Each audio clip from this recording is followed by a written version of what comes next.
ముస్లింల యొక్క సామాన్య హిందూ యొక్క భావాలు ఎలా ఉన్నాయో మనం అందులో పరిశీలించాం.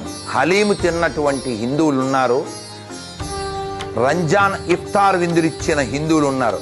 మరి బోనం ఎత్తిన మీ బయ్యా ఎక్కడ్రా?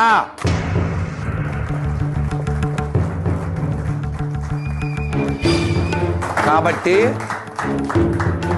ఇంత చూస్తున్నా, ఇంత జరుగుతున్నా రేపు మన పరిస్థితి ఏమిటి అనే కనీస స్పృహ లేకపోతే నువ్వు కట్టిన బిల్డింగులు, నువ్వు దాచిన బంగారం, నీ బిడ్డలు, నీ ఆలి, నీ కొంప మొత్తం ఖాళీ.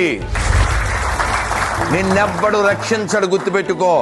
దైవం కూడా దేవో దుర్బల ఘాతక అని చెప్తుంది. బలమున్నవాడే భగవంతుడికి ఇష్టమైన వాడవుతాడు. అందుకనే ఉపనిషత్ కూడా చెప్తుంది బలం కలిగి ఉండాలి. బలం లేని వాడికి భగవంతుడు బలహీనేన అలభ్య. కాబట్టి బలహీనత మరణము. స్వామి వివేకానంద చెప్పారు బలమే జీవనము. కాబట్టి మనమంతా జీవిద్దాం, ఈ ధర్మం కోసం జీవిద్దాం, ఈ దేశం కోసం జీవిద్దాం, ఈ దేశ ధర్మాల కోసం మరణిద్దాం, మరణించి కూడా జీవిద్దాం. ఈ దేశం హిందుస్థాన్గా ఉన్నంత కాలం మాత్రమే ప్రపంచంలో ప్రశాంతత, ఆనందము, వికసిత హృదయాలు ఉంటాయి. ఒక్కసారి హిందువులు తగ్గిపోతే, మ్లేచ్ఛ మతాలు పెరిగిపోతే ఇక్కడ రాజ్యాంగం ఉండదు. వారి రాజ్యం వచ్చిన తర్వాత సుహృద్భావ వాతావరణం ఉండదు. నువ్వు నెత్తిని పెట్టుకుని మోసినటువంటి సెక్యులరిజం కూడా ఉండదు, ఉండబోదు. కావలితే పరిశీలన చెయ్యండి. 10 రాష్ట్రాలలో హిందువులు మైనారిటీ అయ్యారు.